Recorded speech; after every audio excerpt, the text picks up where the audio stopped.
नेपाल की पुलिस और army students के पीछे पड़ी हुई है। कई पुलिस वैन स्टूडेंट्स के ऊपर से गुजरती हुई दिखाई दी तो कई हेलीकॉप्टर्स को यूनिवर्सिटी के छतों पर लैंड करते हुए देखा गया। हजारों लाखों स्टूडेंट सड़कों पर प्रोटेस्ट करते हुए दिखाई दिए। Troops on the streets, a strict curfew, a near blackout of communication. Nepal के पार्लियामेंट और सुप्रीम कोर्ट को जलाया गया। देखते ही देखते ये प्रोटेस्ट इतने बढ़ गए कि नेपाल के रोड्स, हाईवेज और रेलवे सिस्टम तक को ब्लॉक किया गया।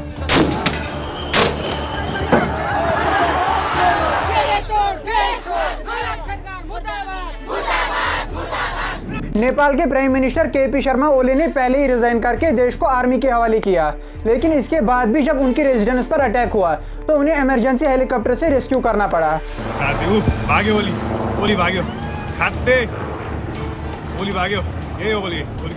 प्रोटेस्टर्स ने सभी गवर्नमेंट ऑफिशियल्स के घरों को आग लगा दी, जिसकी वजह से नेपाल के फॉर्मर प्राइम मिनिस्टर की वाइफ तक जल गई। लोकल मीडिया वैसे ही कुछ रिपोर्ट नहीं कर रहा था, ऊपर से अब इंटरनेट, सोशल मीडिया और सबसे इम्पोर्टेंट व्हाट्सएप तक को ब्लॉक किया गया। अभी के टाइम पर आर्मी ने पूरे नेपाल में कर्फ्यू इम्पोज किया, और कर्फ्यू भी कोई ऐसा वैसा नहीं बल्कि शूट एट साइट। जो जहाँ पर सड़क पर प्रोटेस्ट करता हुआ दिखाई दिया उसे ऑन स्पॉट शूट किया जाएगा। इनफैक्ट कई जगहों पर स्टूडेंट्स के ऊपर ओपन फायर खोला गया।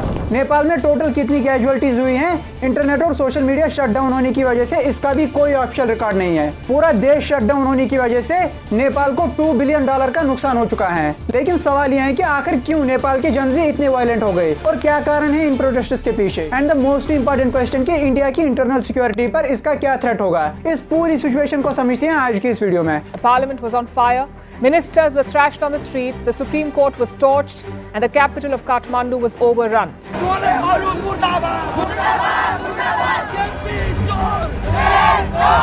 भयंकर विद्रोह के बाद नेपाल के प्रधानमंत्री केपी शर्मा ओली ने इस्तीफा दे दिया। Nepal, our mother, this country gave us birth. But what are we doing? We are bounded by the chains of unemployment, fleeing abroad in search of opportunities. We are trapped by the selfish games of political parties. Corruption has woven a web that is extinguishing the light. In protests का अगर सीधा कारण देखा जाए तो वो है corruption. Nepal में करप्शन के ऐसे ऐसे स्कैम एक्सपोज हुए हैं जिन्हें सुनकर आपका दिमाग चकराएगा। 2019 में एक स्कैम पकड़ा गया जिसमें खुद नेपाल के पॉलिटिशियंस ने सरकारी जमीन को सस्ते दामों में बेच दिया। जस्ट इमेजिन, पॉलिटिशियंस गवर्नमेंट की जमीन बेच रहे हैं। 2020 में जो नेपाल का minister of communication and technology था, उसका एक ऑडियो टेप लीक होता है जिसमें वो कॉन्ट्रैक्ट अलॉट करने के बदले 700 मिलियन की डिमांड कर रहे थे।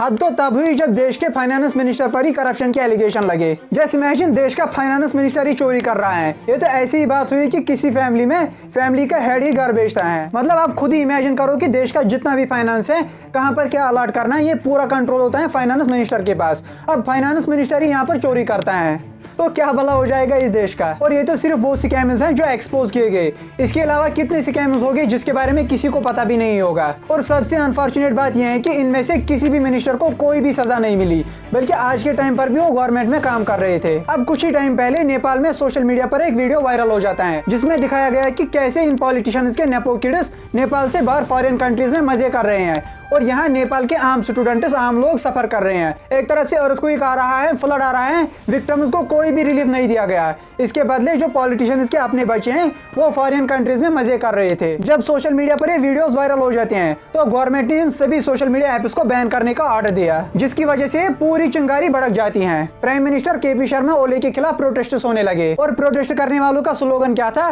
केपी चोर, गद्दी छोड़।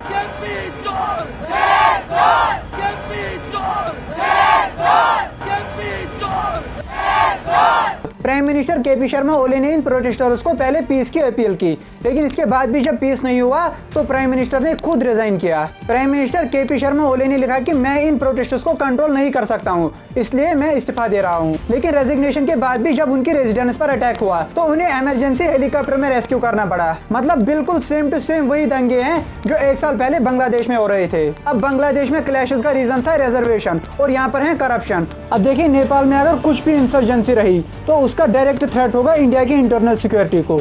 अब ऐसा क्यों है क्योंकि इंडिया और नेपाल का एक ओपन बॉर्डर एग्रीमेंट है। जैसे इंडिया का पाकिस्तान और चाइना के साथ बिल्कुल टाइट बॉर्डर है, पूरी सर्विलेंस है बॉर्डर पर, लेकिन इंडिया और नेपाल का बॉर्डर इससे बिल्कुल डिफरेंट है। इंडिया के लोग बिना पासपोर्ट और वीजा के नेपाल में जा सकते हैं और वहाँ के लोग भी इंडिया में बिना पासपोर्ट और वीजा के आ सकते हैं। तो पूरा ओपन बॉर्डर है दोनों कंट्रीज के बीच में। अब अगर नेपाल में कोई भी प्रॉब्लम हुई, कोई भी गवर्नमेंट आई जो एंटी इंडिया स्टांस रखती हो, तो उस वजह से बॉर्डर के थ्रू इंडिया में टेररिज्म और बाकी इलीगल चीजें या फिर वेपन्स इंडिया में स्मगल हो सकते हैं, जिसकी वजह से यहाँ पर इंडिया की बॉर्डर सिक्योरिटी के लिए एक और दिक्कत खड़ी हो जाएगी। जैसे म्यांमार और बांग्लादेश से इंडिया में रिफ्यूजीज आती हैं, तो नेपाल से भी रिफ्यूजीज इंडिया में आएंगे और जिस स्टेट में आते हैं उस स्टेट की डेमोग्राफी चेंज होती है, जिसकी वजह से कुछ ही टाइम के बाद उस स्टेट में फिर सिविल वार छिड़ जाता है स्टेट के ओरिजिनल लोगों और इन रिफ्यूजीज के बीच में। अब देखिए, जहाँ ये इंडिया और नेपाल के बीच का ओपन बॉर्डर सिस्टम दोनों कंट्रीज के लिए ठीक था, इससे दोनों कंट्रीज के बीच में ट्रेड करना आसान हो जाता था। But at the same time हमें ये बात भी पता होनी चाहिए कि नेपाल ने चाइना से $215 मिलियन का लोन ले रखा है। तो नेपाल आज के टाइम पर चाइना के ट्रैप में पूरी तरीके से फंस चुका है। पर कैपिटा इनकम की अगर बात की जाए तो इंडिया की पर कैपिटा इनकम है $2700, बांग्लादेश की है $2600, वहीं पर नेपाल की पर कैपिटा इनकम $1500 से भी कम है। अब अभी तक जो नेपाल में गवर्नमेंट थी वो एंटी इंडिया स्टांस रखती थी और चाइना के बहुत पास थी, लेकिन इन फ्यूचर जो भी गवर्नमेंट आएगी, चाहे उसे इंडिया के साथ रिलेशन ठीक रखने हैं या नहीं, चाहे वो फिर इंडिया के साथ हो या चाइना के साथ, लेकिन चाइना के साथ डेफिनेटली उसे झुक के रहना पड़ेगा, क्योंकि वो इनके ट्रैप में फंस चुके हैं। नाउ जस्ट इमेजिन नेपाल दो पावरफुल कंट्रीज के बीच में है जो एक दूसरे को बिल्कुल भी पसंद नहीं करते।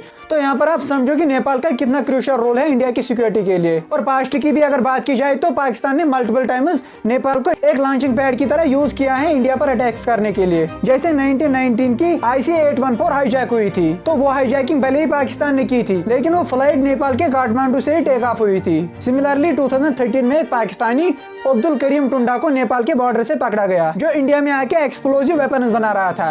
लास्ट ईयर अप्रैल में ही यूपी पुलिस ने नेपाल के बॉर्डर पर 2 पाकिस्तानी सिपाहीज को पकड़ा, जो कि इंडिया से इंटेलिजेंस चोरी करके पाकिस्तान भेज रहे थे। तो ये मैंने आपको कुछ एग्जांपल्स दी कि जो इंडिया और नेपाल के बीच का ओपन बॉर्डर सिस्टम है, इंडिया की राइवल कंट्रीज ने कितनी बार इस चीज का फायदा उठाया है। तो ये एग्जांपल्स मैंने आपको इसलिए दिए ताकि आप इस चीज को समझ सको कि नेपाल का जो ओपन बॉर्डर सिस्टम है इंडिया के साथ, ये कितना क्रूशियल है इंडिया की इंटरनल सिक्योरिटी के लिए। And the most important thing when France sneezes rest of the Europe catches cold. आप देखो, पहले श्रीलंका में रिवोल्ट हुआ, वहां पर गवर्नमेंट गिरी, उसके बाद बांग्लादेश में रिवोल्ट हुआ, अब नेपाल में हुआ। मैं आपको बताता चलूं कि लास्ट 24 आवर्स में 3 सरकारें गिरी हैं दुनिया में। सेम टू सेम यही दंगे इंडोनेशिया में भी चल रहे हैं, वहां पर भी प्रोटेस्टर्स ने वहां के पार्लियामेंट को आग लगा दी। फ्रांस में भी प्रेसिडेंट के खिलाफ नो कॉन्फिडेंस मोशन लाया गया, जिसकी वजह से वहां के प्रेसिडेंट को भी रिजाइन करना पड़ा। और जापान के प्राइम मिनिस्टर ने भी रिजाइन किया, वहां पर भी सरकार गिरी। और अब यही दंगे फिलीपींस में भी चल रहे हैं। इवन दो इन सभी दंगों का इन सभी प्रोटेस्ट्स के अलग अलग रीजंस हैं, लेकिन पैटर्न सेम टू सेम है, जिसकी वजह से ये भी कॉन्स्पिरेसी फैल रही है कि ये सब CIA और अमेरिका का खेल है। इस सब के पीछे अमेरिका की सीक्रेट एजेंसी CIA का हाथ होगा। लेकिन अभी तक इन सभी दंगों का, इन सभी प्रोटेस्ट्स का CIA के साथ कोई भी लिंक सामने नहीं आया। नेपाल की अगर बात की जाए तो 8 सितंबर को जब स्कूल से प्रोटेस्ट स्टार्ट हुए, तो पुलिस ने स्टूडेंट्स के ऊपर ओपन फायर खोला, जिस वजह से 19 स्टूडेंट्स की ऑन स्पॉट डेथ हो गई। हालात आज जहां तक आ गई कि वहां की गवर्नमेंट गिर गई। और इन प्रोटेस्ट्स को बोला जाता है जनजी प्रोटेस्ट्स। जनजी का मतलब होता है वो लोग जो 2000 से 2012 तक पैदा हुए हैं। ये पूरी दुनिया में जनजी के पहले प्रोटेस्ट्स हैं, पहला ऐसा रिवोल्ट है जिसमें एक देश की सरकार गिरी। जनजी को जनरली लेजी जनरेशन कहा जाता था, लेकिन यहाँ पर उन्होंने साबित किया कि जब हमें गुस्सा आता है फिर हम भी किसी की नहीं सुनते।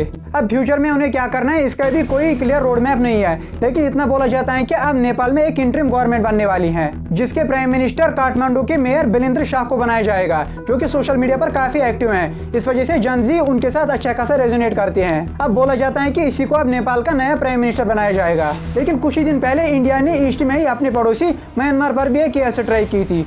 उसका रीजन क्या था वो जानने के लिए आप यहाँ पर टच कर सकते हैं। इसके अलावा हमारी हिस्ट्री ऑफ अमेरिका की सीरीज चल रही है, वो देखने के लिए आप यहाँ पर टच कर सकते हैं। See you in the next video, till then take care and have a nice day.